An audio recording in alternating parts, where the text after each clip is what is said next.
Bien, pues vamos a comenzar nuestro estudio de los Salmos. Y para comenzar quisiera que hiciéramos una oración para que Dios guíe esta reunión. Señor, te damos muchísimas gracias porque podemos estar aquí a tu lado, reunidos, para comenzar esta reunión.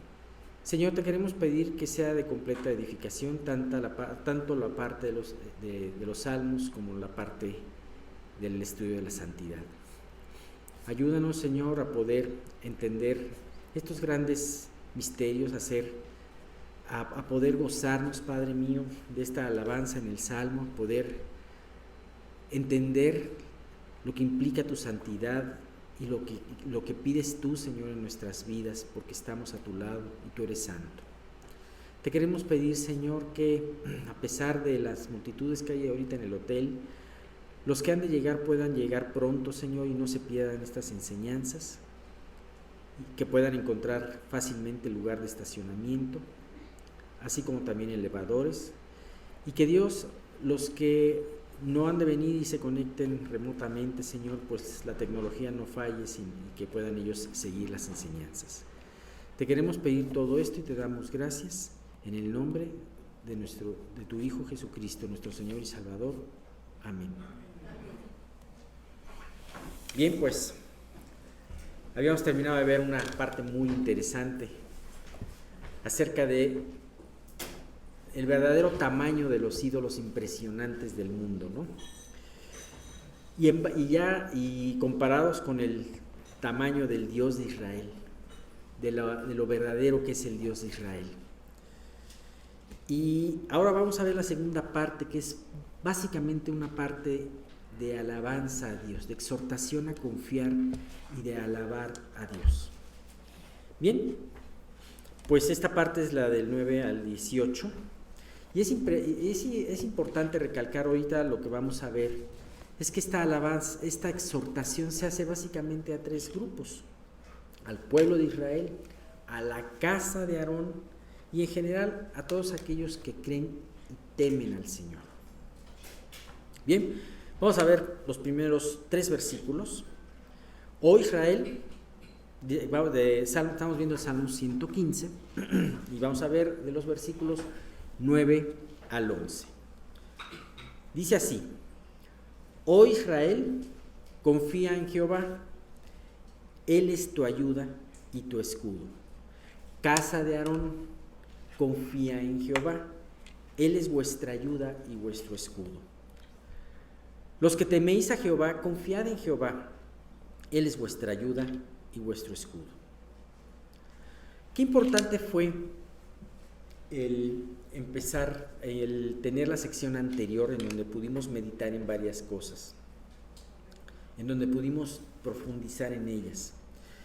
Y si ustedes se acordarán, al principio del Salmo se encontraba al creyente en Dios atemorizado por aquel cuestionamiento de los incrédulos, que seguramente que muchas veces nos vienen en tiempos de prueba. ¿Dónde está tu Dios? Y sabemos que muchas veces ese cuestionamiento, porque a veces las cosas no van bien para nosotros aparentemente, y el mundo muchas veces, los incrédulos, las personas que nos rodean y no conocen a Cristo, muchas veces no lo entienden. Pero si sigue a Dios, ¿por qué Dios permite esta situación en su vida? ¿Por qué permite esta enfermedad? ¿Por qué permite esta carencia económica? ¿Por qué permite que lo corran del trabajo? Y es una persona que confía en Dios, ¿no? ¿Dónde está tu Dios, no? ¿Por qué no eres como el resto del mundo, en donde hace tranza, en donde no se deja, en donde hace muchas cosas que están aprobadas por el mundo, pero que la persona que sigue a Dios espera en Dios, ¿no? Entonces le dicen: ¿dónde está tu Dios que tú estabas esperando? Y muchas veces este cuestionamiento especialmente en los tiempos de prueba, es como un dardo de fuego del maligno, sobre todo cuando nos encontramos vulnerables, cuando estamos angustiados, cuando estamos temerosos en ese tiempo de prueba y de aflicción. Sin embargo, el salmista nos va guiando por su enseñanza, y a pesar de los ataques de dudas, nos enseña Dios a través de este salmo que siempre tenemos la oportunidad de voltear a ver arriba, en donde está Cristo sentado a la diestra del Padre. Y nos lleva a voltear a ver a Dios. Nuestro Dios está en los cielos, ¿se acuerdan de ese versículo? Y meditar en sus promesas. Y esto, el hecho de, en estos tiempos de prueba, voltear a ver de nuevo a Dios, voltear a ver a Dios, ahí está Dios en el cielo, nos lleva a renovar nuestra visión en Él.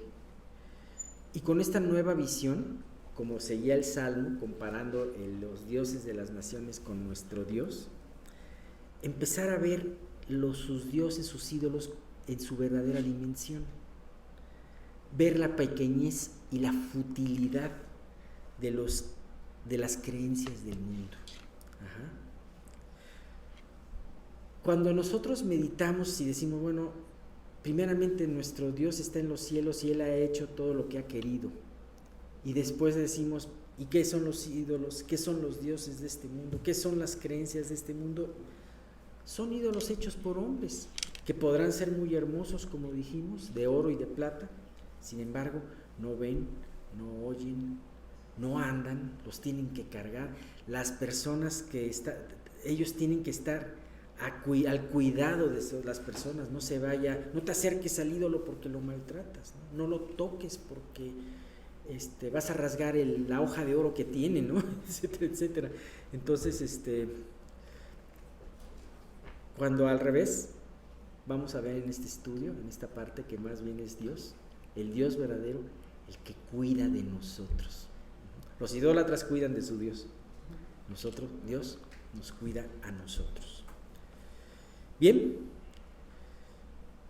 cuando volteamos a ver los ídolos del mundo y volteamos a ver nuestro Dios, de acuerdo a lo que estamos viendo en el Salmo, no podemos llegar a otra conclusión de que solamente podemos confiar en Dios.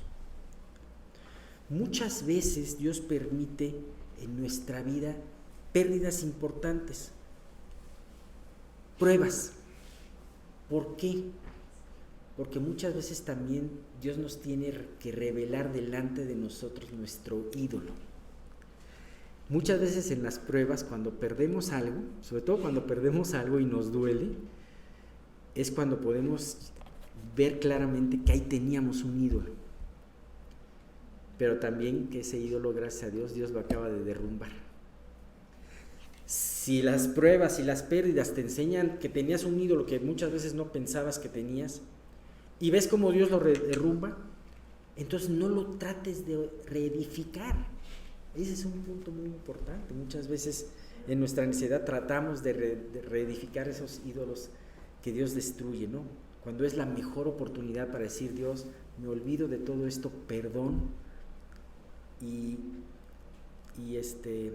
yo solamente voy contigo. A veces, fíjate que lo que hace la religión, como el joven rico, ¿no? El joven rico llegó a conversar con un gran maestro. Él pensaba que Jesús era un gran maestro. Seguramente había escuchado de todo lo que había hecho y quería conocerlo, quería hablar con él. Entonces él le preguntó, a ver, ¿cuál es tu opinión? ¿Qué vas a hacer qué tengo que hacer para merecer la vida eterna, ¿no? Y entonces Jesús le responde conforme a lo que él hacía. Le dice, ya sabes, está escrito en la ley. Nunca le dijo, cree en mí. Nunca, y entonces le dijo, haz eso. Claro, el joven le dijo, es que esto lo he hecho desde la juventud. Claro, él no tenía una visión adecuada, porque él pensaba que lo había hecho, pero no hay hombre que siga la ley perfectamente, ¿no? Por eso tuvo que venir Jesús. Y entonces Jesús le dice, lo amó y le dijo, solamente te falta una cosa, deja todo y sígueme. O sea, vende todo lo que tú tienes, dalo a los pobres y sígueme. Y a veces ese es el momento en donde se amenazan nuestros bienes y nuestras cosas, en donde nos damos cuenta que tenemos un ídolo y que por las buenas acciones, por las acciones religiosas, no nos damos cuenta que estamos viviendo y que somos idólatras. Este joven seguramente no se daba cuenta que era un idólatra. idólatras los paganos, ¿no? Idólatras los samaritanos. Pero me encanta la misericordia de Dios, porque Él le dio, en ese momento Él le enseñó, tienes un ídolo y te lo estoy derrumbando. Ese joven rico no dejó derrumbar su ídolo. Y muchas veces nosotros queremos proteger ese ídolo, ¿no? Sin embargo, hubo otro hombre que lo vio y le dijo, y entendió que solamente lo único que tenía que hacer era confiar en Dios y no poder confiar en otra cosa. No como lo hacían muchos israelitas que confiaban en Dios y confiaban también en los ídolos. No como muchos de nosotros lo podemos hacer, que confiamos en Dios, pero también confiamos en otras cosas, ¿no? En nuestras actitudes, en nuestro trabajo, en tantas cosas, ¿no? Y entonces Pedro le dijo, ¿a quién iremos? Tú tienes palabras de vida eterna. Ahora, ¿cómo tenemos que confiar en Dios? Como ya dijimos, de una manera exclusiva. Dios no permite que tú confíes en otra cosa además de Él, sino única y exclusivamente Dios quiere que confíes en Él. Y me encanta como dice, de Él viene como dice el Salmo, Él es tu ayuda y tu escudo. Esto quiere decir que de Él, de Dios solamente viene tu protección ante el mal y tu mantenimiento en la vida. Muchas veces podemos estar muy preocupados por cómo será el futuro, cómo me voy a mantener, qué estoy haciendo. No está mal el que tú puedas prever ciertas cosas, pero a veces Dios no lo permite y entonces tienes tú que decir, realmente mi confianza, más que nunca, y Dios me está dando la oportunidad de que mi confianza sea única y exclusivamente en Dios. Dios utiliza diversos canales de bendición para nuestra ayuda y para nuestro sostenimiento. Puede utilizar un trabajo, puede utilizar un familiar, puede utilizar un amigo. Muchas veces Dios nos bendice a través de otras personas o a través de otras circunstancias. Sin embargo, a veces Dios decide quitar ese canal de provisión, de mantenimiento, para que tú solamente lo veas a Él. Me recuerda mucho esto al arroyo de Elías, ¿sabes? Dios le dijo a Elías, que en ese tiempo en donde iba a haber sequía, en esos 3 años y medio en Israel donde iba a haber sequía, le dijo, vete a tal lugar, a tal arroyo, y ahí he dado orden a los cuervos para que te alimenten. Y bueno, se fue Elías ahí y efectivamente pasó lo que Dios le dijo. Bebía del arroyo, bebía del arroyo y los cuervos le traían comida. Pero un día el arroyo, esa agua, ese caudal más o menos generoso empezó a debilitarse. Yo me imagino Elías yendo en la mañana todos los días y de repente veía ese caudal, se iba haciendo un hilito de agua, ¿no? A veces podemos ver eso en nuestras vidas. Y hasta que finalmente el agua se secó. ¿Y qué hizo Elías? Empezó a caminar o como verse desesperado, no, esperó a que llegara la palabra de Dios. Y la palabra de Dios llegó.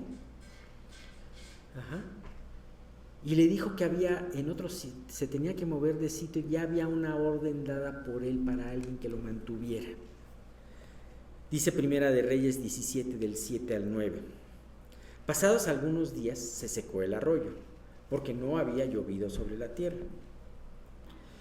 Vino luego a él palabra de Jehová diciendo, levántate, vete a Sarepta de Sidón y mora allí. He aquí yo he dado orden ahí a una mujer viuda que te sustente. Una mujer viuda. ¿Tú sabías que las viudas eran las personas más vulnerables en la antigüedad? En aquel momento en donde no había programas sociales, ni becas, ni nada de eso, eran las personas más vulnerables. Estaban una viuda que además perdía a su hijo, era una persona condenada a la pobreza. Y le dice, yo he dado orden a una viuda pobre que te va a sustentar durante meses, ¿no? Qué impresionante es Dios. Sabes, a mí me encanta aquí, y lo que más me gusta y me reconforta en toda esta parte es, he dado la orden. Y nosotros en cada cosa podemos ver en nuestra vida, porque si esto se aplicó en la vida de Elías, esto se aplica en nosotros. Dios nos ha, nosotros a lo mejor no escuchamos una palabra audible de Dios. Sin embargo, con este ejemplo podemos ver que Dios ha ordenado nuestra vida, ha ordenado nuestras fuentes de mantenimiento, ha ordenado el lugar, el camino por donde vamos a ir. Y a veces son caminos inesperados. Me encanta que Dios nunca utilice una fuente igual en nuestras vidas. Como tú puedes ver que Jesús, cuando hizo milagros, de repente escupía y hacía lodo y sanaba a un ciego. De repente le decía, vete, date la vuelta y ve con el sacerdote, y se limpiaba la lepra. Nunca utilizó un canal igual. Nunca dijo, voy a imponer las manos, y para que no se hiciera ningún rito ni pensaran que lo que daba poder era imponer las manos, o lo poderoso era la saliva de Jesús, o que utilizó un tipo especial de tierra, o todo eso, ¿no? No, siempre fueron canales distintos, pero siempre hubo una constante: la fe de aquel con el que Dios actuaba. Y yo te puedo decir algo muy hermoso. Yo he podido a lo largo de mi vida experimentar cosas muy maravillosas, cosas maravillosas de Dios en mi propia vida. Dios ha sido fiel en la forma como me casé. Dios fue fiel en la forma como trajo a mis 3 hijos. Hay algunos detalles muy generales que te podría compartir. Me encantó porque cuando nació Natalia, conforme se acercaban los días del alumbramiento, el trabajo en donde yo trabajaba iba para abajo. Siempre tenía yo aguinaldo, y curiosamente ese año el arroyo se secó. Y algo que puse en mi corazón fue: no utilices tarjeta, no des tarjetazo. Agarré mi tarjeta, la guardé en una cajita y dije, Dios, ayúdame y sosténme, ¿no? Y ella nació un lunes, y el fin de semana pues no llegaba nada, ni oportunidades de trabajo, ni nadie decía, aquí estoy yo para ayudarte, ni nada. Pero yo recuerdo que fue un fin de semana muy tranquilo, muy hermoso, que mi esposa y yo pasamos. Y cuando el domingo teníamos cita con la doctora en el hospital a las 6 de la mañana el lunes. El domingo a las 7 de la noche todavía no ocurría nada. Y de repente, a las 7 y cachito, me habla un amigo y me dice, oye, voy mañana al hospital contigo para ayudarte. Y estaba dándole gracias a Dios y alabando a Dios en mi corazón, y no acababa de colgar con aquel amigo cuando me habla mi papá, oye, ¿qué necesitas? He reservado un dinero ahí para ti. Y entonces me impresionó. En el caso de Luis, tenía todo preparado muy bien, el hospital y toda la cosa. Pero de repente ahí el problema fue un problema de salud. Dios trató por otro lado y tenía que confiar, ¿no? Y cuando vino Pablo, me llamó mucho la atención porque yo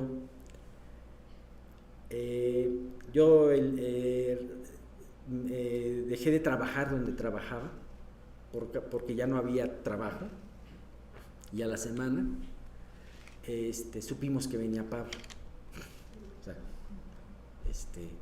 Qué oportuno, ¿no? Pero qué oportuno ver la gracia y la misericordia de Dios, cómo Dios finalmente lo sacó, y aquí está Pablo, ¿no? No sigue en el hospital, no lo dejamos empeñado.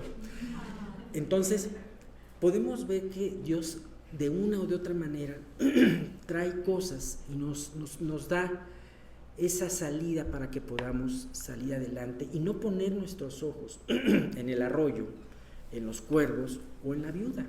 Él tiene diferentes formas de hacer las cosas, ¿no? Y me encanta cómo hace además la exhortación, verdaderamente, aunque le hace a 3 grupos, la exhortación David, casa de Israel, casa de Aarón y todos los que teméis a Dios, pero de todas formas es un mismo grupo. La casa de Israel, desde luego, en aquel entonces, pues era el Antiguo Testamento, era antes de que viniera Jesús y antes de que se estableciera la iglesia. No se tenía mucha luz, aunque sí había algunas profecías, acerca de cuál iba a ser el papel de las demás naciones en el Evangelio, en el plan de Dios. Sin embargo, empieza Dios diciendo a su pueblo amado, Israel, confía en Dios porque Él es tu ayuda y Él es tu escudo. Confía en Él. Y entonces vemos que qué distinta hubiera sido la historia de Israel si hubieran visto realmente a Dios como su ayuda y escudo. Muchas veces Israel volteó a los ídolos de las otras naciones, volteaba siempre que había un problema, volteaba a ver a Egipto, sus antiguos esclavizadores, sus antiguos tiranos. Pero el Dios que los liberó de Egipto difícilmente lo volteaban a ver, y en este momento Dios le está dando una exhortación a su pueblo: confía en mí, porque yo soy tu escudo y tu ayuda. Le dice también, casa de Aarón, vosotros confiad en él, porque él es vuestro escudo y vuestra ayuda. ¿Sabes qué? La casa de Aarón son los líderes espirituales. Muchas veces el pueblo, la iglesia en general, piensa que los líderes espirituales ya lo hicieron. No, pues, y entonces no hay una oración por ellos.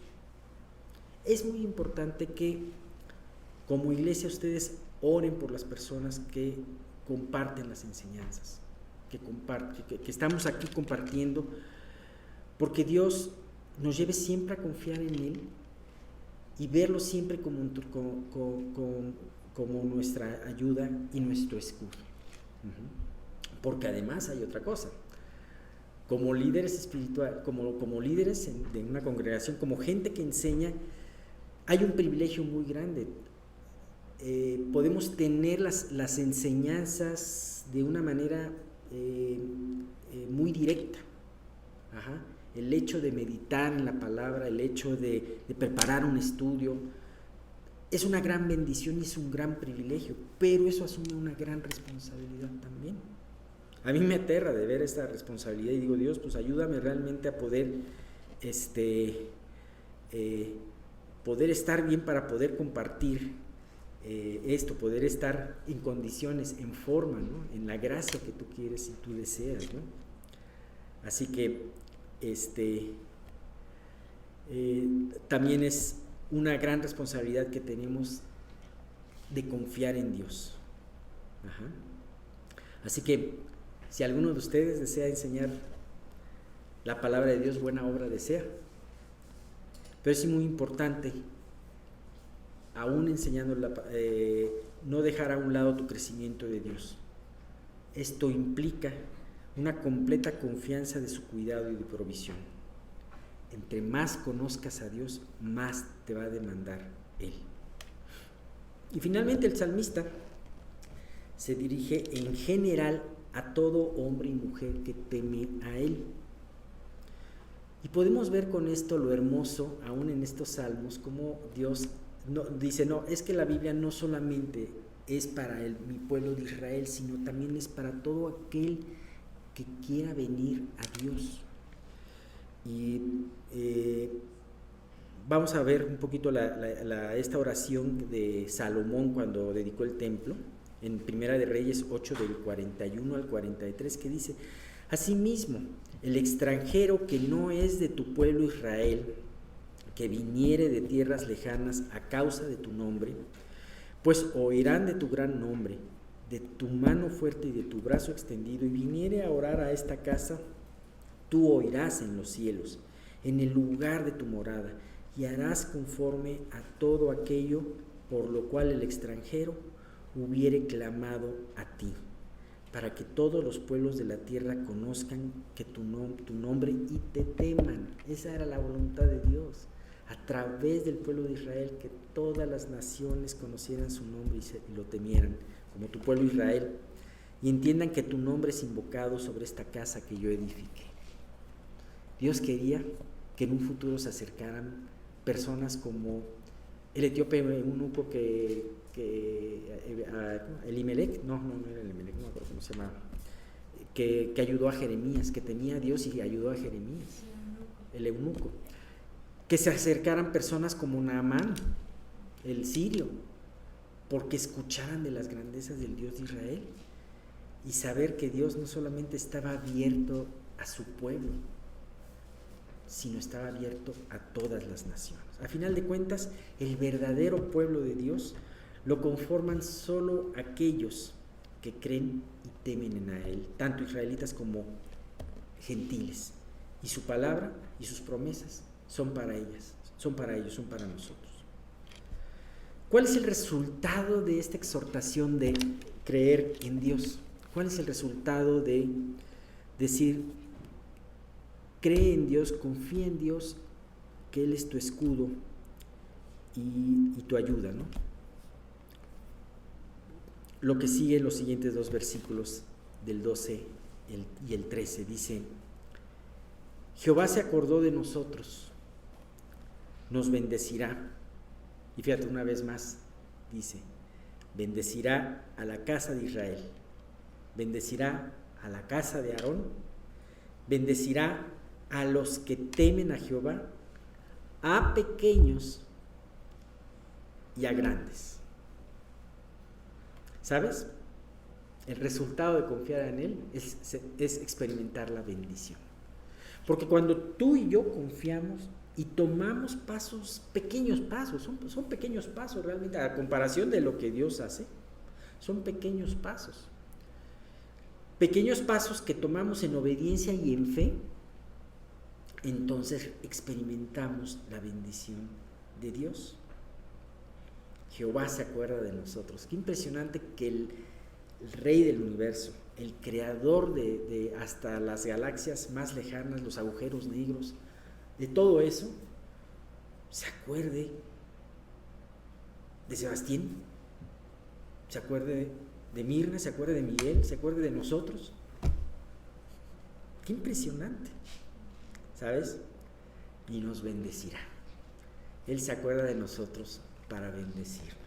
Y siempre su actitud constante de Dios es bendecirnos. Y si Dios nos pide algo, es para bendecirnos. Si Dios nos quita algo, es para bendecirnos. Si Dios nos hace esperar en algo, es para bendecirnos. Si Dios nos niega algo, es para bendecirnos.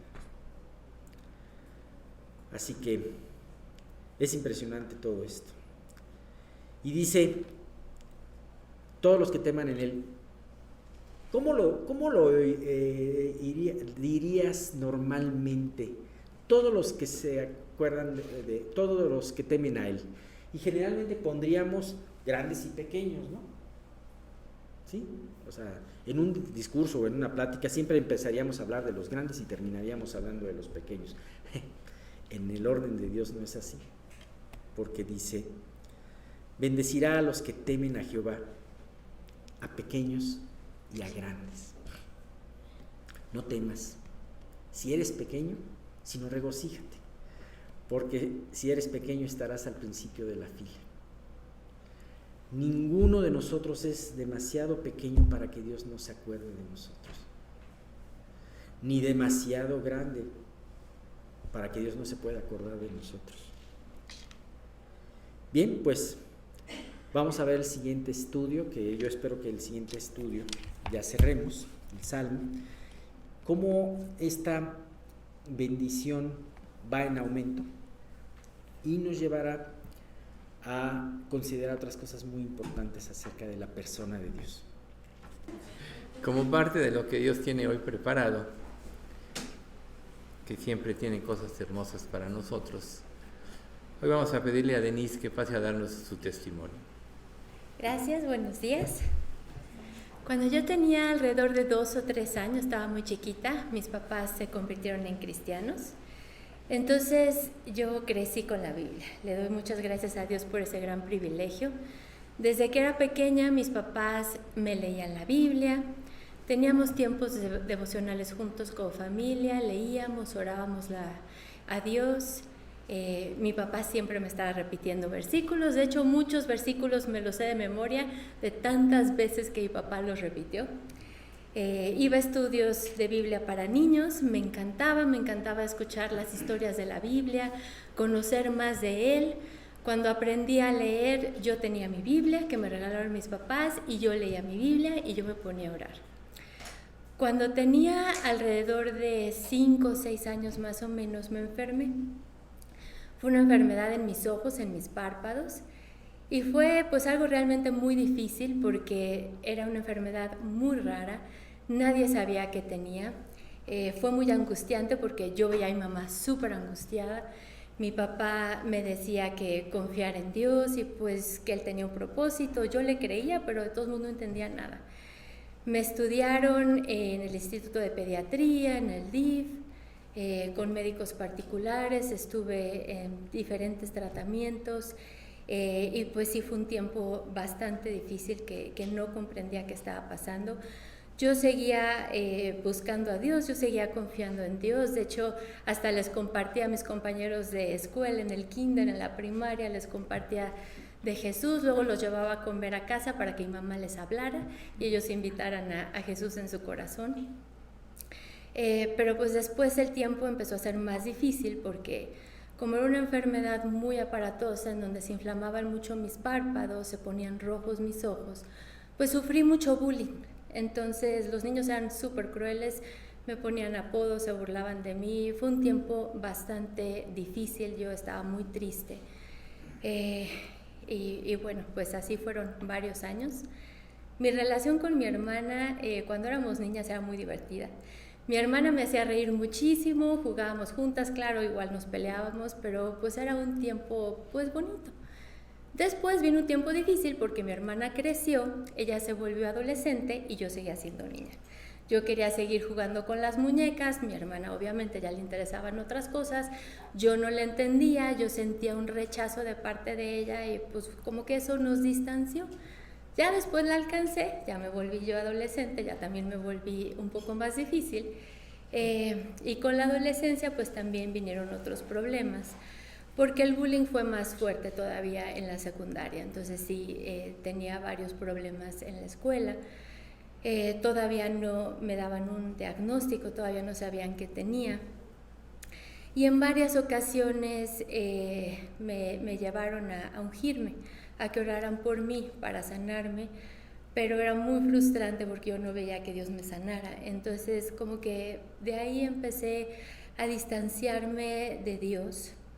Perdí la fe, no dejé de leer, no dejé de orar porque yo era muy disciplinada y yo tenía una personalidad, o tengo una personalidad bastante obsesiva, entonces como parte de esa disciplina yo seguía leyendo mi Biblia, llorando, pero algo que me caracterizaba era la falta de fe, porque muchas veces incluso mientras estaba orando decía, no sé con quién estoy hablando.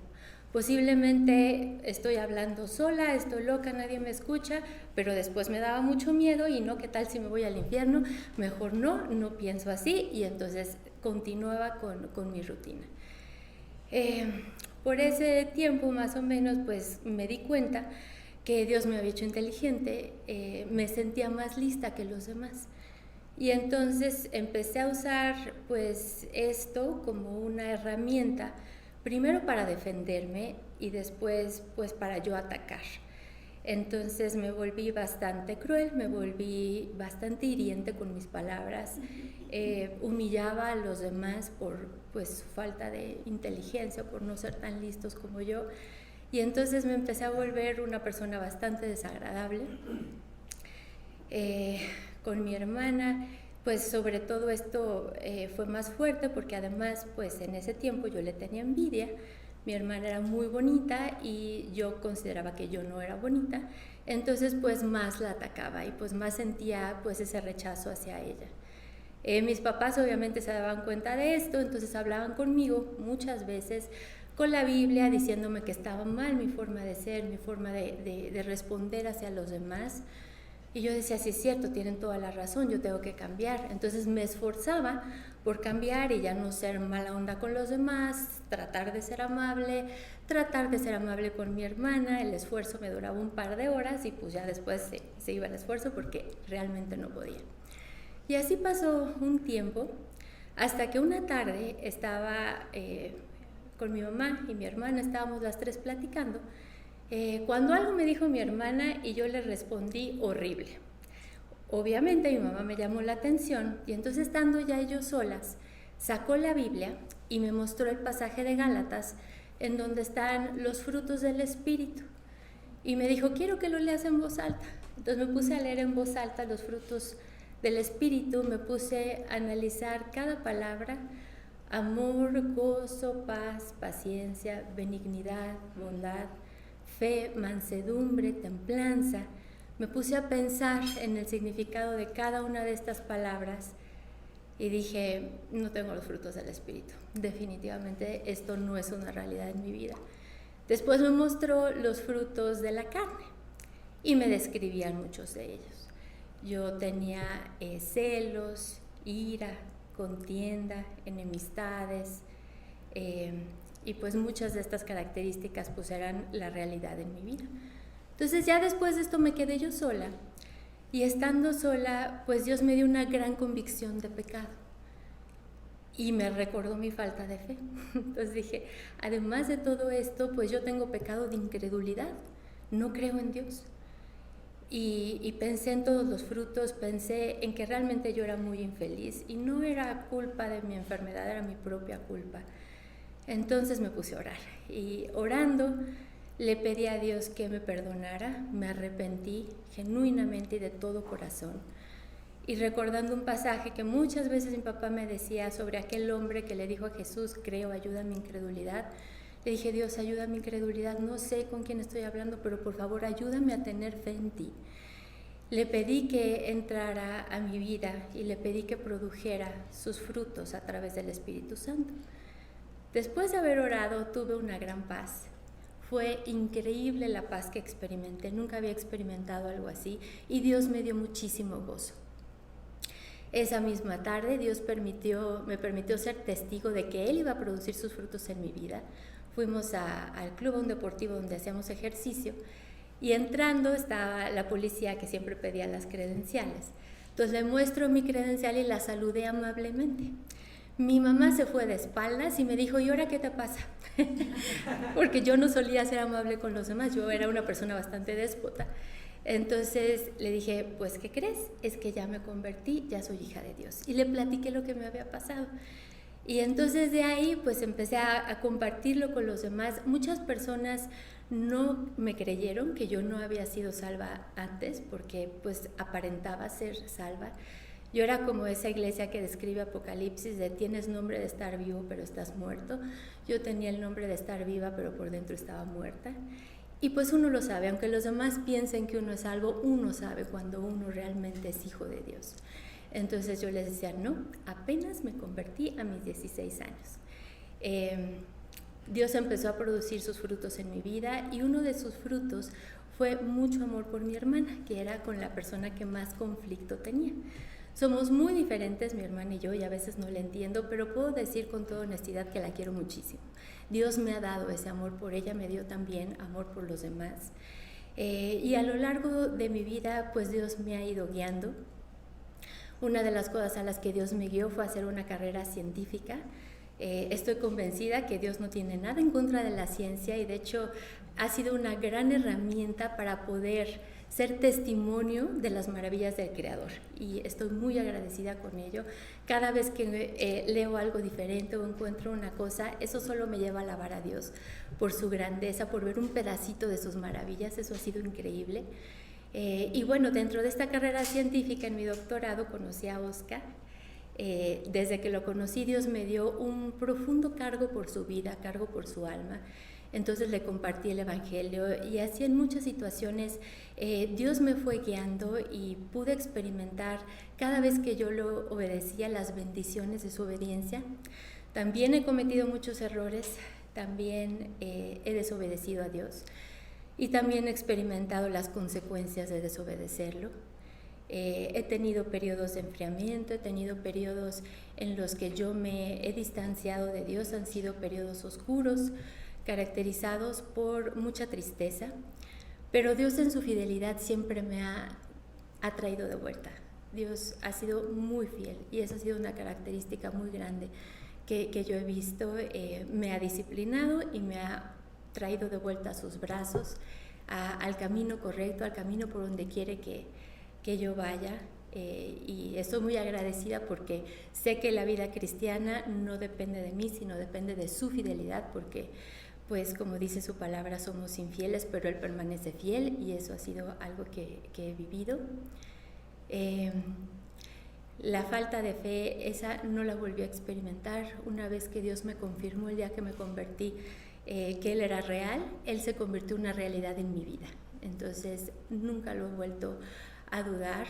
Con respecto a mi enfermedad, pues es una enfermedad degenerativa, obviamente ha ido empeorando en ciertos aspectos, pero aún eso ahora estoy convencida que fue parte del propósito del plan de Dios.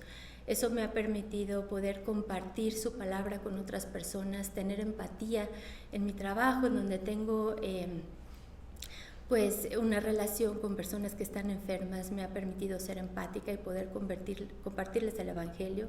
Y pues Dios ha tenido ese propósito.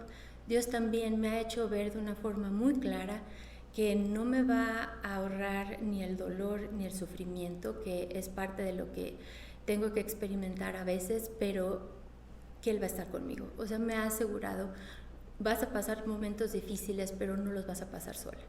Y su presencia ha estado conmigo en todos estos momentos y también ha sido muy maravilloso. Creo que prefiero estar enferma y experimentar la presencia de Dios que tener una vida perfectamente sana y no conocerlo, porque es maravilloso realmente ver su presencia en mi vida. Estoy muy agradecida con Él, por mi esposo, por mi familia y por mi familia en Cristo, que son todos ustedes, y pues continuando así hasta que nos llame.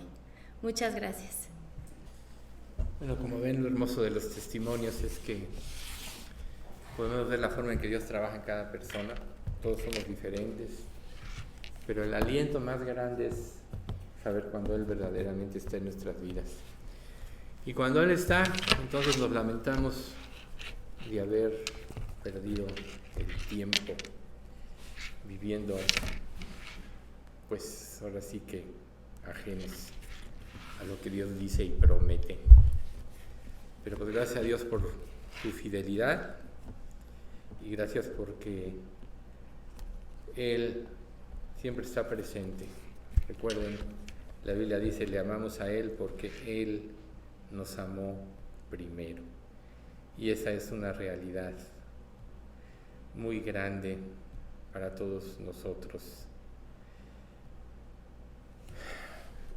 El objeto de cada estudio siempre es llevarnos a Él a una relación más íntima. Todos experimentamos dureza en nuestro corazón.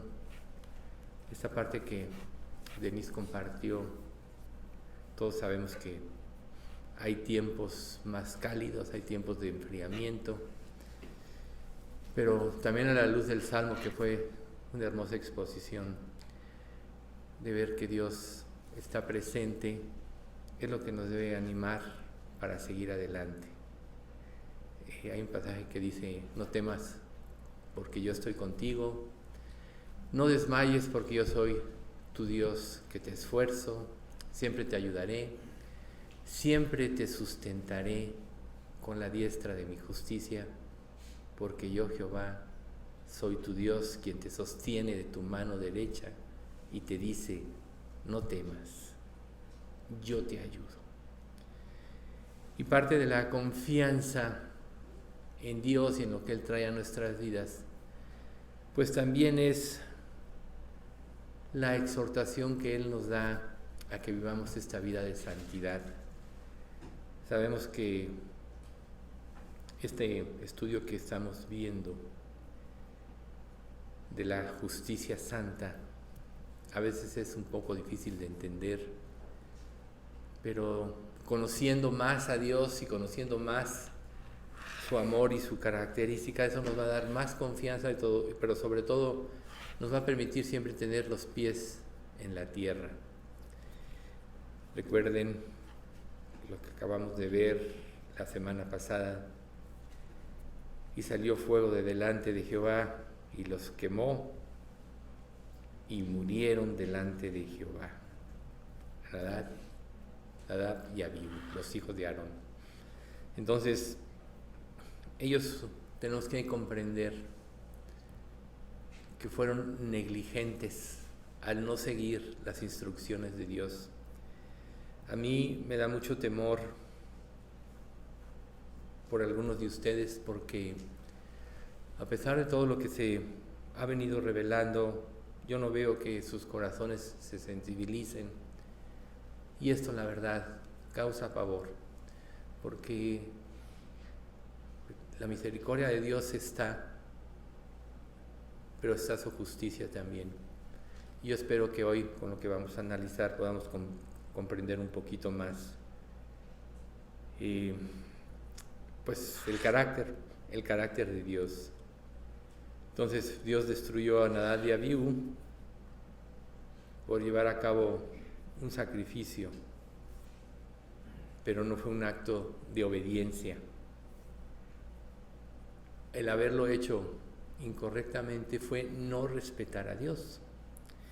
Y aquí nosotros podemos ver que muchas cosas nosotros hacemos a nuestra manera y olvidamos precisamente esa parte. No estamos respetando a Dios. Es fácil que descuidemos el obedecer, que vivamos a nuestra propia manera y no como Él nos muestra en su palabra. Y se nos olvida que en sus mandamientos hay una buena razón para que Él nos los dé, y que si nuestros caminos fueran superiores a los mandamientos, ¿para qué hubiera dado sus mandamientos? Sin embargo, sus mandamientos, su palabra, nos da seguridad porque nos hace pensar exactamente en el camino por donde nosotros debemos de andar. Y el propósito de su ley es que para que nosotros aprendamos a distinguir entre lo bueno y lo malo. ¿Quién puede realmente saber lo que es bueno y lo malo? Tenemos una conciencia que está de parte de Dios, pero sus leyes nos ayudan a ver lo que realmente somos.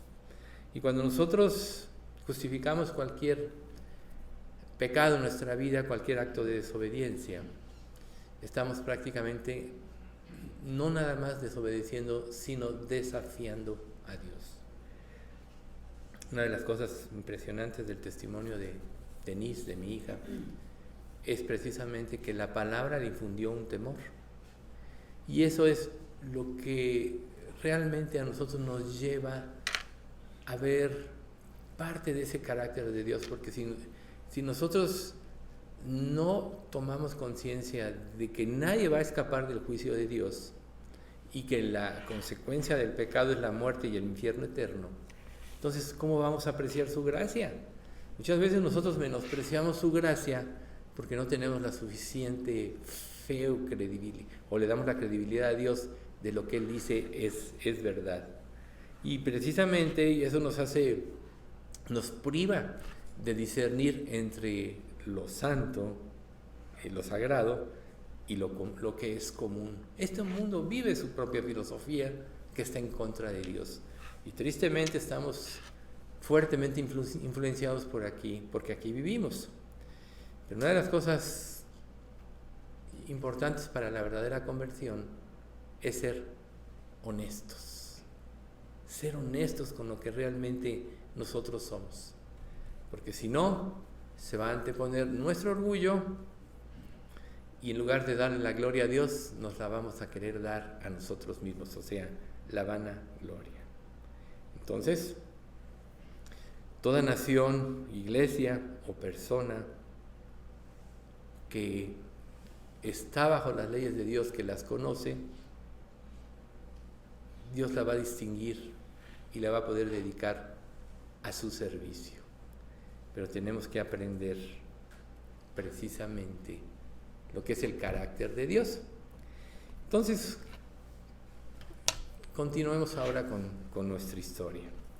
Porque si nosotros tenemos dificultad con entender lo que ya estudiamos la vez pasada de el acto de Dios de glorificarse porque Nadab y Abiú ofrecieron el fuego extraño, ahora vamos a ver cómo años más tarde, cuando ya la nación de Israel se había establecido, cuando ya vino el primer rey Saúl que persiguió a David, y David pues, ahí desarrolló a lo largo de esos años de persecución un carácter que después le permitió gobernar, y ya cuando llegó a ser rey, se acordaron que por la infidelidad del mismo pueblo de Israel, los filisteos habían capturado el arca del pacto. El arca del pacto era el símbolo más grande, porque de ahí emanaba el poder de Dios, porque ahí reflejaba su santidad. Y bueno, la habían capturado los filisteos, y como algunos conocen la historia, Dagón se inclinó, luego lo pararon, luego se rompieron sus piernas, vinieron los tumores, hasta que, consultando a los sabios de Filistea, dijeron: no, este es el gran poder de Dios, devuelvan el arca porque nos va a destruir, páguenle su voto, etc. Y así devolvieron el arca, y el arca estuvo un tiempo guardada en Israel. Cuando David asciende al trono, él dice: nosotros estamos aquí, Dios nos ha prosperado, pero nos hemos olvidado del arca. Entonces él dijo: pues vamos a traer el arca de vuelta, y todo el pueblo estuvo de acuerdo en que volviese el arca y volverle a dar su lugar. Pero aquí hubo una cuestión. Ellos pasaron por alto las instrucciones que Dios le había dado al pueblo de Israel, específicamente a los sacerdotes, a los levitas, de cómo debería ser tratada el arca y cómo deberían de proceder para cualquier transporte. Ellos lo estuvieron haciendo durante 40 años en el desierto. El arca posaba un tiempo, y luego cuando Dios levantaba la nube y Israel iba a otro lugar, la desmantelaban de la forma como Dios había dicho. Era importantísimo que fuera preciso. De donde nosotros entendemos que las leyes de Dios son precisas, no son negociables, no hay que añadirle, no hay que quitarle de acuerdo a nuestro criterio o a nuestra conveniencia, que generalmente actúa a la conveniencia. Entonces, finalmente vino la hora en que David dice: bueno, traigámosla y que venga el arca. ¿Pero qué hizo David? Pues a su buen entender la trajeron, la subieron a una carreta. En 1 Crónicas 13, del 3 y 4 dice: es hora de traer de regreso el arca de nuestro Dios, porque la descuidamos durante el reinado de Saúl.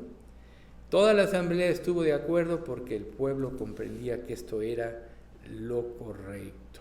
Entonces todos se reunieron, todos estuvieron de acuerdo, reitero, y empiezan a traer el arca.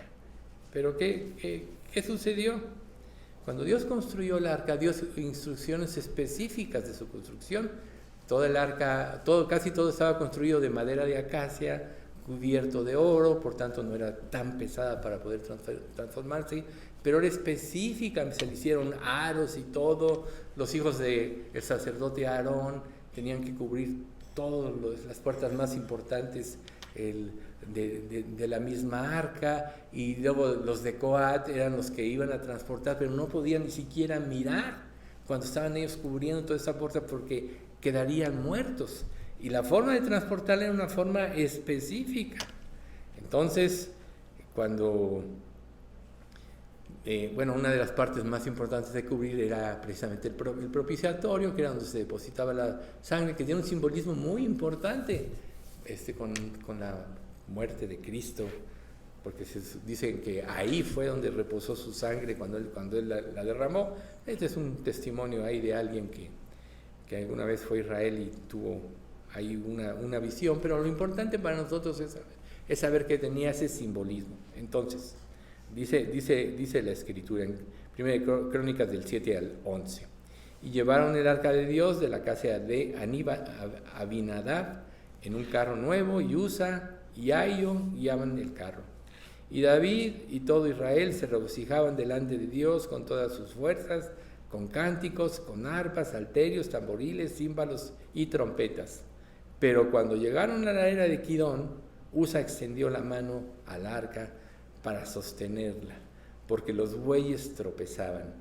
Y el furor de Jehová se encendió contra Usa y lo hirió, porque había extendido su mano al arca, y murió allí delante de Dios.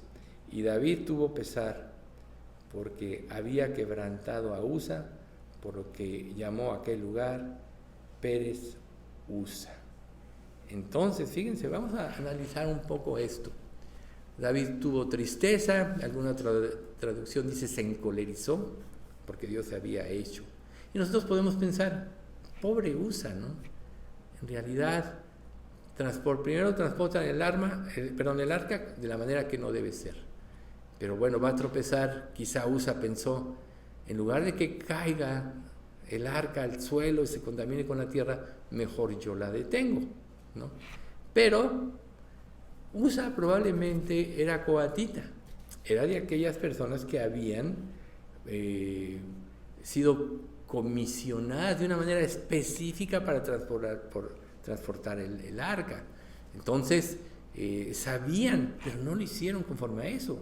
Más adelante, David dice, porque Jehová, en 1 Crónicas 15:13, porque Jehová nuestro Dios nos quebrantó, por cuanto no le buscamos según su ordenanza. Entonces aquí nosotros podemos ver, quizá cada uno de nosotros tiene su propia forma de buscar a Dios.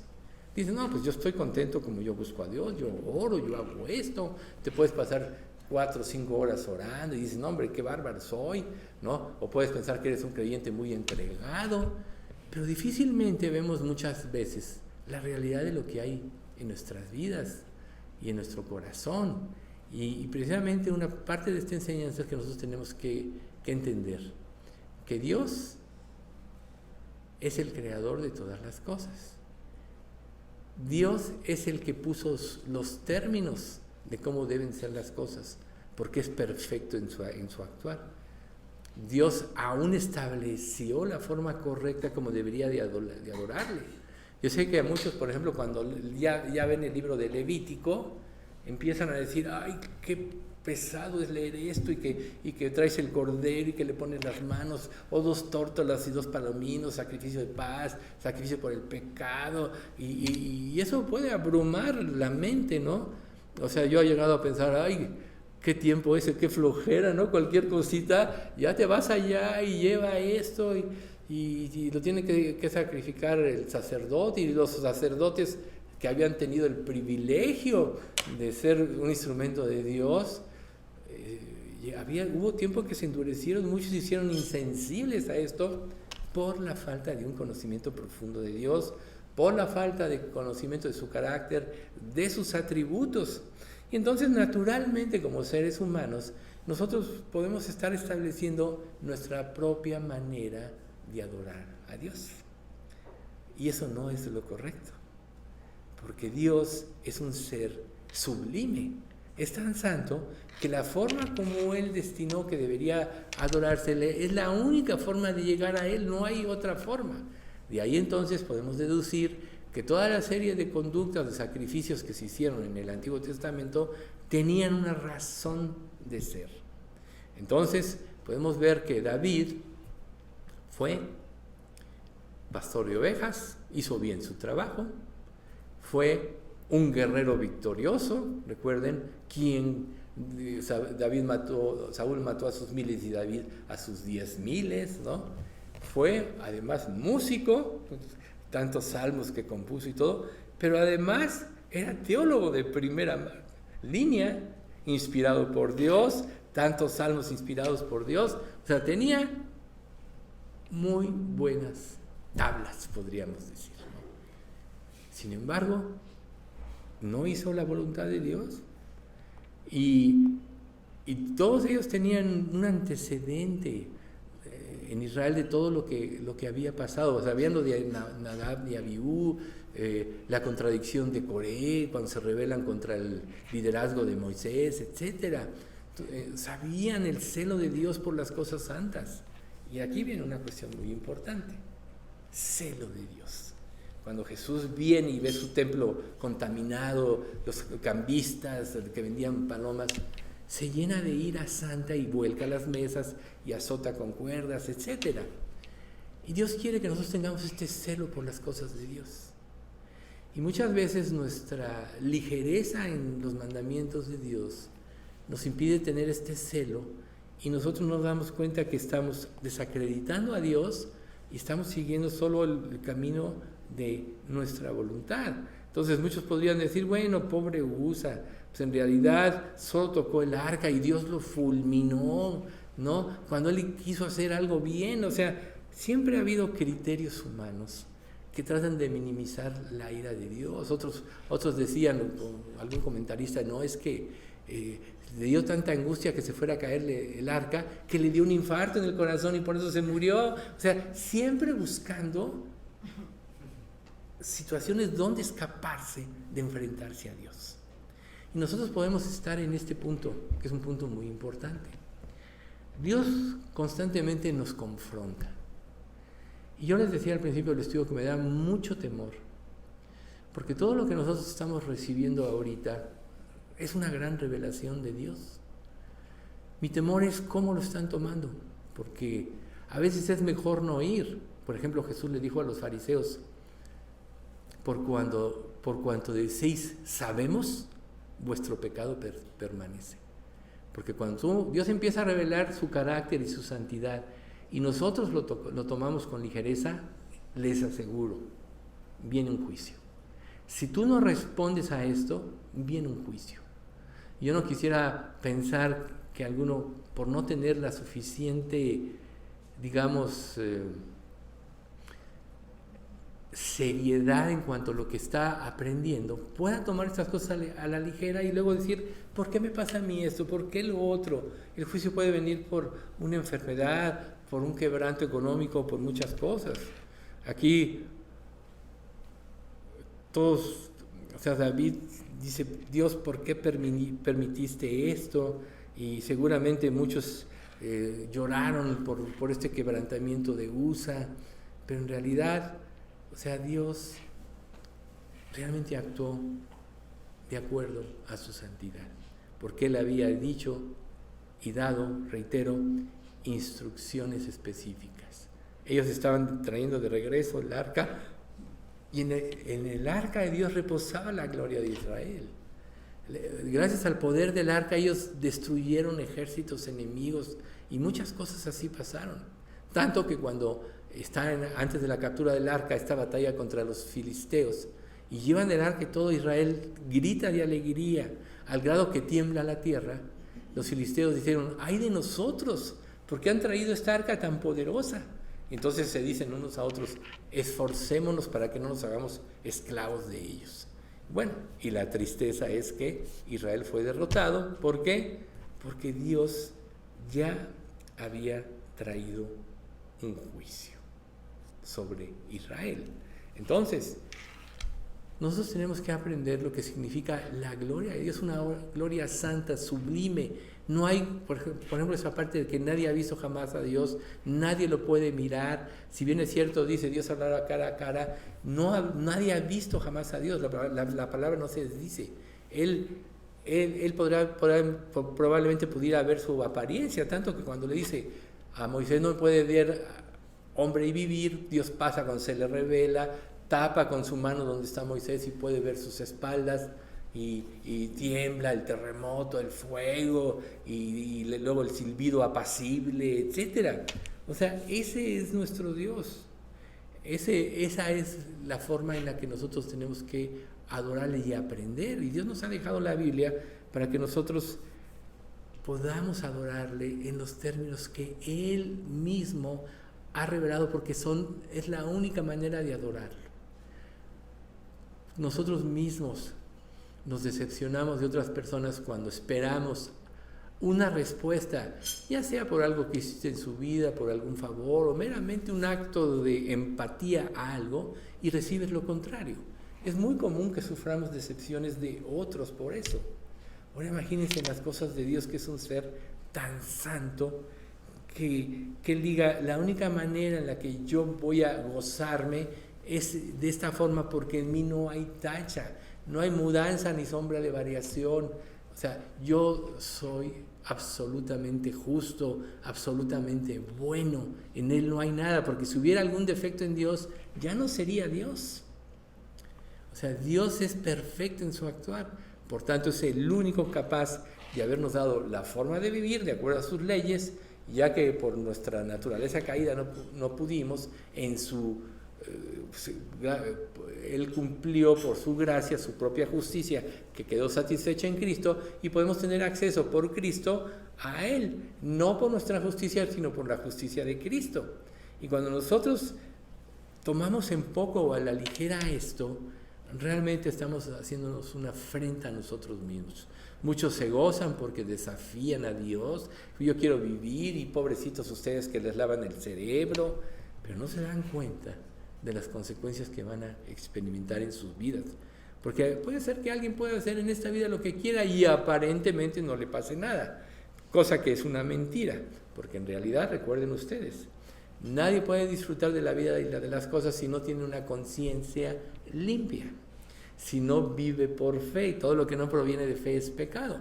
Por tanto, lo que este mundo llama felicidad realmente es un engaño y una equivocación, porque el pecado afecta nuestra conciencia nos impide disfrutar de las cosas, y muchas veces le llamamos a disfrute algo que nos causa pesar.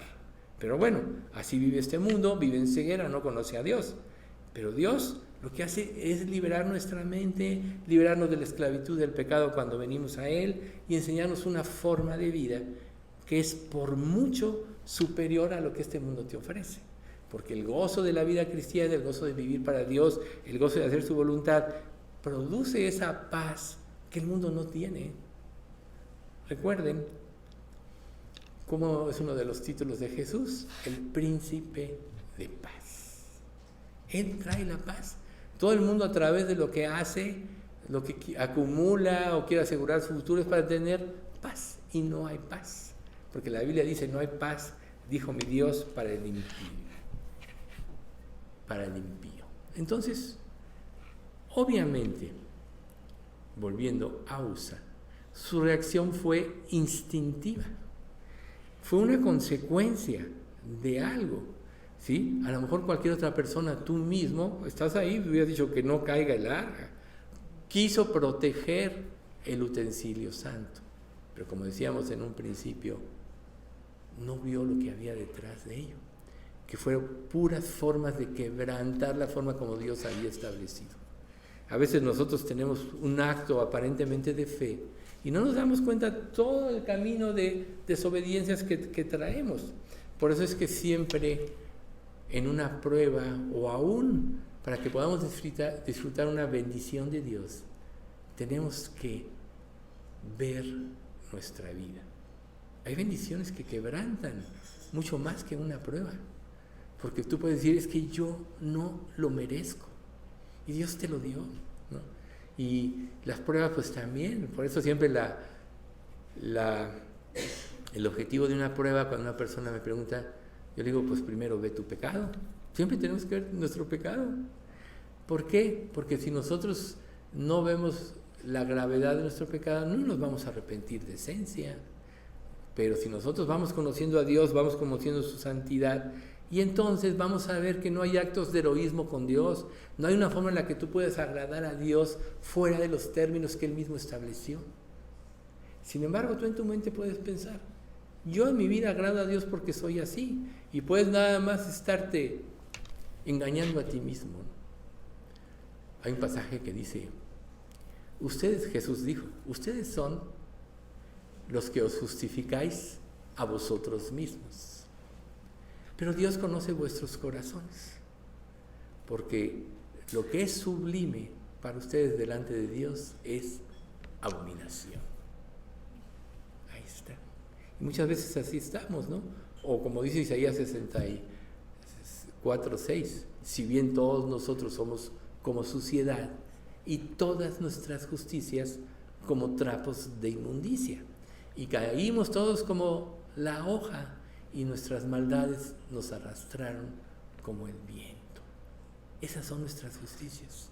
Por tanto, aún tú en tu vida cristiana, cuando tú estableces tu propio parámetro, te estás engañando a ti mismo. Porque la única manera de ir a Dios es en los términos de Dios. De ahí en que nosotros tenemos que ser diligentes en la búsqueda de Dios. Tenemos que ver la autoridad que tiene la palabra como algo inflexible y tener el respeto a lo que ella dice. ¿Cuántas veces no leemos y tomamos en poco lo que leemos? Acabamos de leer algo y hacemos todo lo contrario. Y así son nuestras vidas por falta de profundidad. El fracaso del cristianismo de la última época es que todos los falsos líderes hablan de acuerdo a lo que le agrada a la gente. Les dicen lo que desean oír. Y lo que no saben es que van al infierno. El mayor engaño es hacerle pensar a una persona que es salva sin realmente serlo. Y la peor tragedia es que si muere así, se va directito al infierno. Y va a llegar, pero Señor, si yo oré, si yo asistí a los estudios.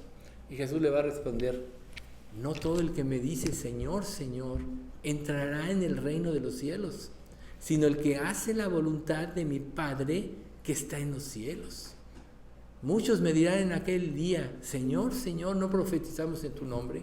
Y en tu nombre hicimos muchos milagros, y en tu nombre echamos fuera demonios.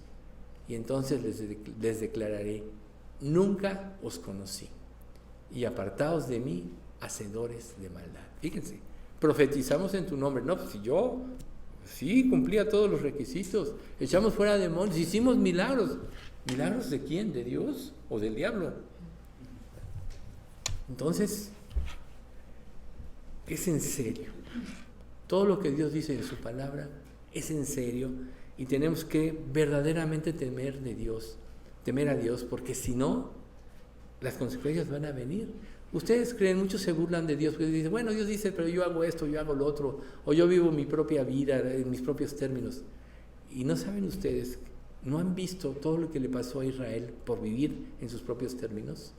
Si eres hijo de Dios, verdaderamente, Dios al que ama disciplina, azota a todo el que recibe por hijo. Ahí está parte del testimonio de Denise. Sí, Dios la ha disciplinado como a todos nos ha disciplinado, porque nadie lleva esa vida perfecta. Todos somos objeto de la disciplina de Dios, y qué hermosa es la disciplina. Hasta este pasaje de primera de Juan 4:18, es verdad que al presente ninguna disciplina, perdón, no es 4:18, es Hebreos 11. Es verdad que al presente ninguna disciplina parece ser causa de gozo, sino de tristeza, pero después da fruto apacible de justicia a los que en ella han sido ejercitados. Ese es el acto amoroso y correctivo de Dios. Cuando Dios nos corrige y nos vuelve a su camino, viene ese fruto apacible de justicia que nos hace recuperar la comunión con Él, la fe con Él, etc. Entonces, nosotros debemos recordar, primero que nada, el orden de Dios. Dios instituyó el sacerdocio. Dios instituyó como debería ser. Recuerden que Leví, la tribu de Leví, se ganó el sacerdocio por haber sido fieles cuando Moisés se va al monte a recibir las tablas de la ley y se desenfrena y Aarón lo permite. Y bueno, dice, quien esté por Dios, ahora sí que mate a cada uno, a su hermano, a su hermana, a su padre, quien haya desobedecido. Y los de Leví lo hicieron. Y Moisés le dijo, hoy se han consagrado. para Dios. Por eso es que las tribus de Leví era tan importante y sigue siéndolo para Israel. Es todos los que tienen el servicio a Dios. Pero además de todo, podríamos decir, la crema de todo esto son Aarón y sus sacerdotes, que son los que tienen las labores. Ahora nosotros en la iglesia, Dios nos dice, ustedes son real sacerdocio, nación santa, pueblo adquirido por Dios, para que anunciéis las virtudes de aquel que os llamó de las tinieblas a su luz admirable. Fíjense, real sacerdocio, nación santa. ¿Cómo vas tú a anunciar las virtudes de Dios si no las cumples o no las vives? ¿Cómo le puedes decir a una persona, no mientas, si tú mientes? Sé honesto cuando tú eres deshonesto, etc. Entonces, ahí precisamente es donde muchos podemos estar mal y Dios quiere que corrijamos. Entonces, volviendo aquí al punto, seguramente Usa pertenecía a la tribu de los coatitos y sabía perfectamente bien cómo debía de transformarse el arca. ¿Y qué? ¿No estaban acaso los sacerdotes con David? Para decirle, no, David, no puedes transformar el arca de esta manera. Pero todos estaban en ceguera, si se dan cuenta. Si lo permitieron, David dijo, como rey, y es un buen deseo, tráete el arca. Pero nunca se pusieron a pensar como Dios había dicho. Y ese es otro punto importante. A lo mejor tú crees que sirves a Dios en tus propios términos, y eso es verdad que sirves a Dios. Y eso es lo importante de estas enseñanzas, ¿sí? O sea, el oficio de los hijos de Coat en el tabernáculo de reunión era en el lugar santísimo, Números 4:4, y ellos se encargaban de recoger, de transportar el arca en los términos, reitero, de Dios. Recuerden, muchas veces hay que enfatizar cosas que se dicen para que nos quede claro en la mente, en los términos de Dios. Entonces, ¿por qué vino la ceguera? ¿Por qué puede venir la ceguera a nosotros? A veces por tanta desobediencia y no nos damos cuenta. Y ahí vamos a la espiral descendente. Tú pecas, no te arrepientes, cubres tu pecado porque sentiste un aparentemente placer, comodidad, satisfacción, etc. Obviamente no conforme a Dios, ni conforme al Espíritu Santo, sino conforme a tu naturaleza que está presta para ir al mal. Tiene que ser controlada por el Espíritu Santo cuando ya naciste de nuevo y por la palabra de Dios. Si no es controlada, se puede descarriar. Por eso muchos se descarriaron. Muchos de Israel se descarriaron. Entonces, cuando viene el pecado, viene la ceguera. Y la ceguera implica falta de percepción de las verdades profundas de Dios. Falta de percepción del grado de santidad que Dios tiene, que es inquebrantable. No es negociable. No se puede modificar, porque lo que es perfecto, absolutamente perfecto, ¿para qué añadirle o quitarle? Si ya es perfecto. Así es Dios. Por tanto, todo lo que Dios declara, todo lo que Dios dice es perfecto y no se le puede añadir o quitar. Tan es así que dice en el libro de Juan, si alguno añade estas palabras, Dios añadirá las plagas de Egipto. Y si alguno le quita, Dios quitará su nombre del libro de la vida. O sea, así de importante es la palabra de Dios y no se puede modificar. Entonces, hubo esta ceguera, no nada más por Usa, que era coatita, sino por todo el sistema de sacerdocio y de levitas que dijeron, dice esto David, bueno, hagámoslo, pero hagámoslo en nuestros términos. Es como la torre de Babel, ¿verdad? Hagámonos una torre que llegue hasta el cielo para llegar al cielo por nuestra propia cuenta, ¿no? Y ahora tan solo en la modernidad uno dice, oye, la gente ya se ha ido a la luna, ya mandaron cohetes a Marte y todo eso. Qué ilusos estos que hicieron la Torre de Babel, que pensaron que haciendo un edificio de quién sabe cuántos pisos, iban a llegar al cielo. Así somos nosotros de ilusos cuando vivimos en nuestra propia manera y pensamos que estamos agradando a Dios. Entonces dice Números 4:15, y cuando acaben Aarón y sus hijos de cubrir el santuario y todos los utensilios,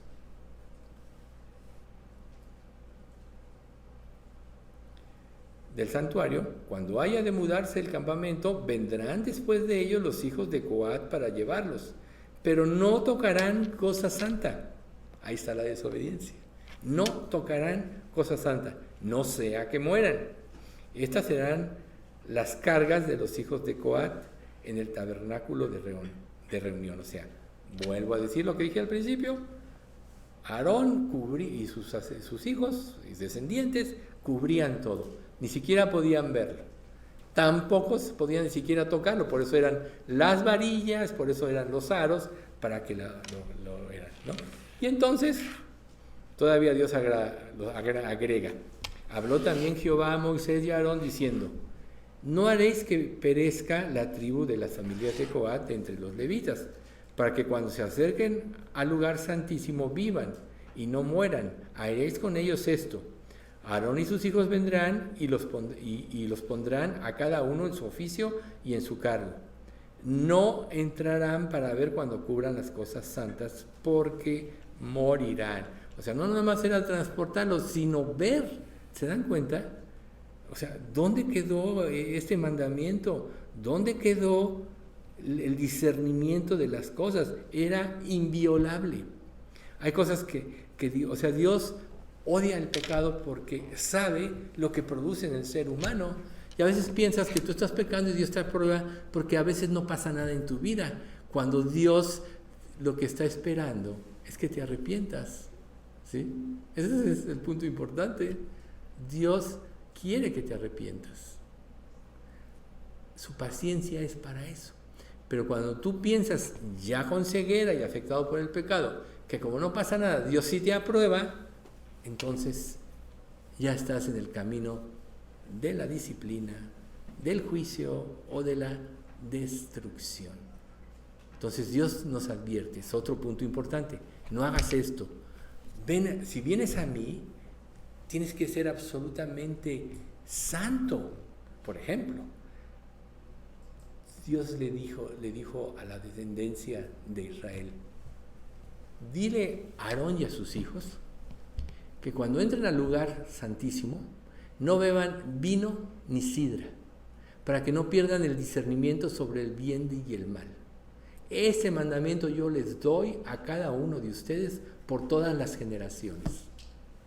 Fíjense el mandamiento. O sea, vienes a la casa de Dios, debes de venir con todos tus sentidos, con todo tu ser, esperando recibir la palabra para que te edifique, para que te cambie. Porque la iglesia es la iglesia del Dios viviente, columna y baluarte de la verdad. Entonces, tomar a la ligera cualquier mandamiento de este tipo trae como consecuencia, o va a traer cuando se termine la paciencia de Dios que te lleva al arrepentimiento, un juicio a tu vida. ¿Y sabes qué? ¿Qué vas a hacer cuando venga ese juicio a tu vida? ¿Qué vas a hacer cuando digas, sí pequé, ¿no? Pequé y pervertí lo recto. Recuerden, Job, él mira sobre los hombres, y al que dijere, pequé y pervertí lo recto y no me he aprovechado, Dios redimirá su alma para que no pase al sepulcro y su vida se verá en luz. Ahí está. Dios nos da luz para que nos arrepintamos, para que no pasemos al sepulcro. Y cuando respondemos a esa luz, viene la vida espiritual, viene esa relación correcta con Dios. Entonces, cuando Dios actúa, cuando Dios te comisiona, Él precisamente quiere que le tengas reverencia. Recuerden, has engrandecido tu nombre y tu palabra por sobre todas las cosas, Salmo 138:2, y eso implica que debemos tenerle reverencia a Dios y a su palabra. ¿Quién es la palabra? Jesús. Recuerden, en el principio era el Verbo, y el Verbo estaba con Dios, y el Verbo era Dios. Jesús es la palabra. Jesús es quien transmitió lo que Dios quería que supiéramos de Él como humanidad. Por eso le dijo a Felipe, tanto tiempo he estado con vosotros y no me conocéis. El que me ha visto a mí, ha visto al Padre. a través de la palabra podemos ver la santidad de Dios, podemos ver al Padre. Entonces, cuando Dios da un mandamiento, como Dios decretó aquí, ahora sí que no, como dicen las falsas iglesias, Dios decreta y Él sí decreta en serio, no podrán ni siquiera mirar. Entonces, cuando Dios nos da un mandamiento es para que nosotros lo obedezcamos. Ahora, sin Cristo no podemos obedecer, estamos muertos al pecado. Pero en Cristo tenemos el poder de Dios, el poder del Espíritu Santo que nos ayuda en nuestra debilidad, así como en la oración, ¿no? ¿Qué hemos de pedir como conviene? No lo sabemos, pero el Espíritu nos ayuda en nuestra debilidad, etc. Así, si tú dependes de Dios, Dios produce el querer como el hacer. El esfuerzo alcanzado y multiplica las fuerzas al que no tiene ningunas. Y todo lo que Dios nos manda en Cristo, Él produce la vida. Por eso es que cuando nosotros no podemos cambiar en algún área de nuestra vida, es porque realmente no le hemos entregado nuestra vida a Cristo. Hoy vimos en un testimonio, o sea, Denise nació con la palabra de Dios, pero ¿cuándo vino la verdad? Cuando verdaderamente se arrepintió. Y nosotros podemos pasarnos la vida pensando que porque estamos de alguna manera atendiendo, ya estamos bien con Dios. No, tenemos que arrepentirnos, tenemos que saber que sin Cristo no hay forma, tenemos que saber que solo podemos cambiar por el poder del Espíritu Santo en nosotros. La vida cristiana es producida por el Espíritu Santo. De otra manera solo va a ser imitación. Y la imitación de algo nunca va a ser lo verdadero. El diablo es perfecto, el perfecto imitador. Es experto en producir falsos creyentes. Recuerden, Satanás, ángel de luz. Y no es maravilla porque también sus ministros se disfrazan como ministros de justicia, cuyo fin será conforme a sus obras. Ahí está. Los ministros del diablo se disfrazan. A lo mejor tú también te puedes estar engañando pensando que eres un buen creyente y etcétera. Y solo estás disfrazado. Necesitas saberlo, que Dios te lo confirme. Entonces, esto que hizo Usa fue el toque del hombre, no el toque de Dios. Esto que yo les decía, que a lo mejor Usa pensó, no, pues es mejor que yo detenga el arca antes que caiga a la tierra. Recordemos que la naturaleza es, o sea, ella sí obedece a Dios. La creación gime aún esperando la liberación de los hijos de Dios, dicen Romanos. O sea, la creación sí obedece. Está esperando, fue maldecida por causa de la desobediencia y anhela ser liberada otra vez. Por eso cuando venga ya el reino milenario va a ser algo hermosísimo. Ver que el león pasta con el cordero y el niño puede jugar en la cueva de la serpiente. Va a haber una armonía total. Quizás no haya mosquitos que te piquen o te molesten, ¿verdad? Que a todos nos pasa eso. A lo mejor va a haber va a haber una armonía perfecta. Pero la cosecha de lo que nosotros hacemos, o sea, de lo que nosotros vivimos, es producto de lo que hacemos. ¿Quieres recibir la bendición de Dios? Reconoce tu posición y pídele que te ayude a vivir la vida que Él pide. Pídele que te ayude a reverenciar la palabra como es, y cada vez que leas algo que tienes que obedecer, obedécelo, y si no puedes, pide a Dios que te dé la fuerza. Obedecer a Dios, que es un punto muy importante, siempre nos va a llevar a negarnos a nosotros mismos o a lo que nosotros pensamos. El que quiera venir en pos de mí, tome su cruz cada día y sígame.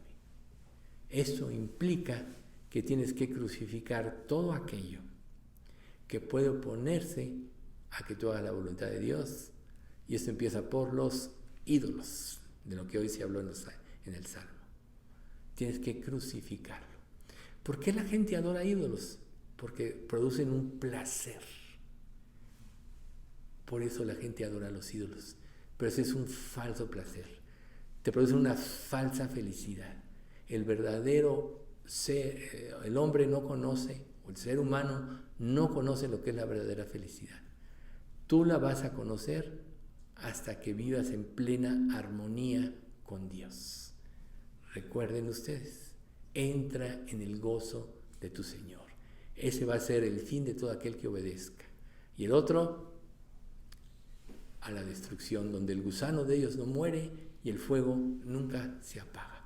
Hoy el mundo trata de ignorar esto. ¿Y ustedes creen que porque lo ignoran ya no va a suceder?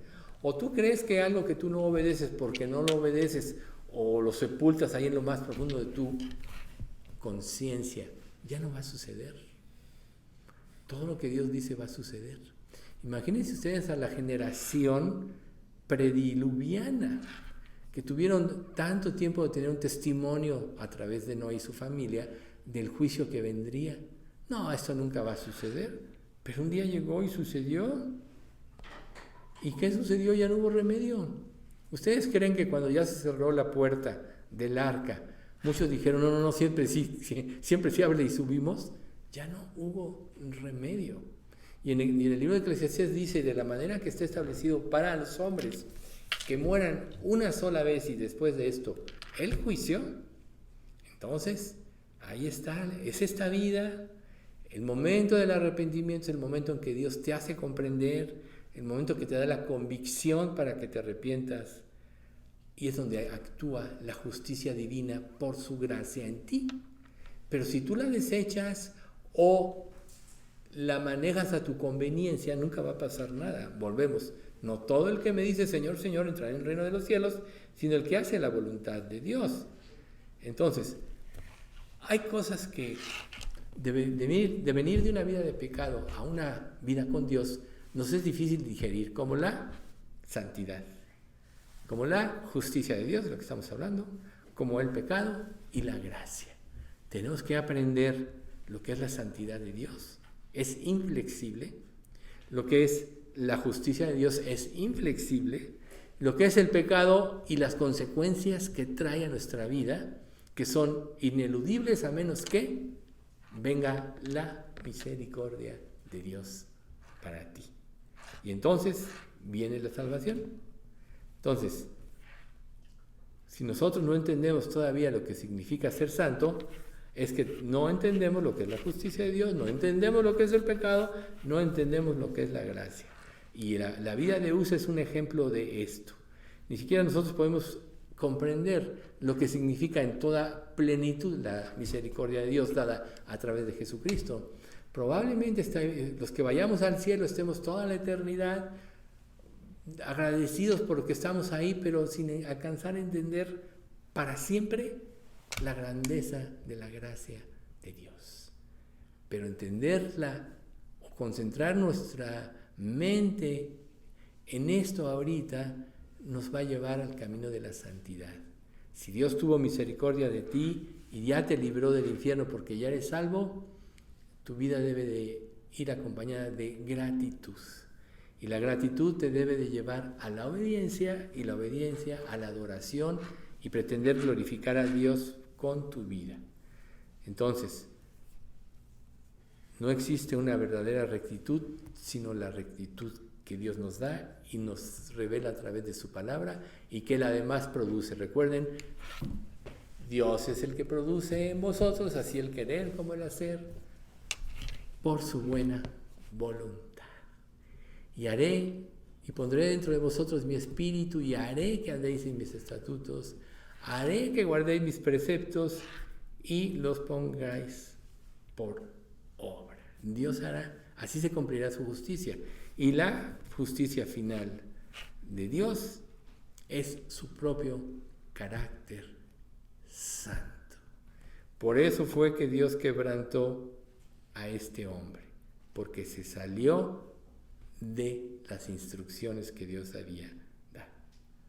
Y como decíamos, Dios no cambia. Ese Dios que actuó en el Antiguo Testamento, a veces las personas diferencian, no es que el Dios del Antiguo Testamento era vengativo, era esto, lo otro, y el del Dios del Nuevo Testamento es benévolo. No, es el mismo Dios, solo que ahí está la diferencia de la justicia y la gracia. En Santiago 1:17 dice, toda buena dádiva y todo don perfecto desciende de lo alto, del Padre de las luces, en quien no hay mudanza ni sombra de variación. todo lo bueno desciende de lo alto. Por tanto, es ilógico pensar que puede haber algo bueno en nosotros por nosotros mismos. Entonces, si tú le crees esto a Dios y sabes que no eres bueno, eso te va a llevar a depender más de Dios y que se manifieste más su gracia, y ahí es donde viene la verdadera transformación.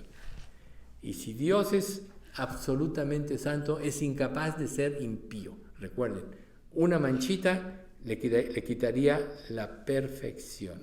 Entonces, Dios es recto y lo manifiesta a través de su conducta externa e interna, porque todas sus acciones reflejan su santidad y todo lo interno es la esencia de lo que Él es en realidad.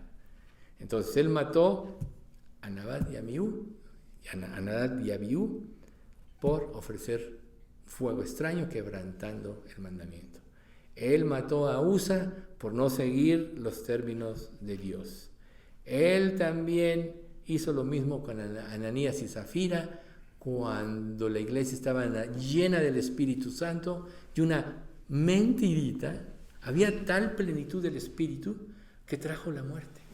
¿Ven ustedes? ¿Por qué Dios permitió esta historia? Bueno, nada más un comentario de esto para terminar. Es que cuando la luz abunda, entonces el pecado se pone al descubierto totalmente, y una falta ante tanta luz es bastante grave. Entonces, si estamos recibiendo esa luz, que Dios nos ayude a todos a venerar a Dios y a tener temor de salirnos del camino de su voluntad. Y si hay alguna duda en el corazón de alguno de que realmente Dios no está actuando, o se prueba a sí mismo si tiene los frutos del Espíritu o los frutos de la carne, quizás eso le dé luz para ir con Dios. No es malo. No pienses que porque oraste ya eres salvo. No. Recuerden, Dios no mira lo que mira el hombre, pues el hombre mira lo que está delante de sus ojos. Dios ve el corazón. Con Dios no tienes ni siquiera que articular palabras, porque Él sabe de todo de ti y conoce la intención de tu corazón. ¿Realmente quieres entregarte a Cristo? Él lo sabe y Él mismo te va a dar el cambio para que te arrepientas y la fe para que salves. De hecho, una aclaración. Para que una persona se convierta, Dios ya actuó poderosamente antes del arrepentimiento en cambiar el corazón. Esa es la primera acción sobrenatural de Dios. Por eso una persona se puede arrepentir. Y una vez que se arrepiente, puede entonces, como don de Dios, creer. Pero ocurre el cambio antes del arrepentimiento, si no, no podría. ¿Y por qué va a ocurrir este cambio? Porque comprendes tu condición y lo anheles. ¿Realmente te sientes perdido y anhelas la salvación? Entonces, Dios estará contigo, si lo haces. Vamos a dar gracias. Padre, te agradecemos mucho por los estudios del día de hoy, tanto el Salmo, Señor, aún como el testimonio de Denise, que nos ilustró de muchas cosas, y como este estudio de tu santidad. Gracias por traer tu palabra vive en nosotros, y queremos, Padre, que surta todos sus efectos y nos transforme de esencia y nos dé el anhelo de vivir en santidad, Señor.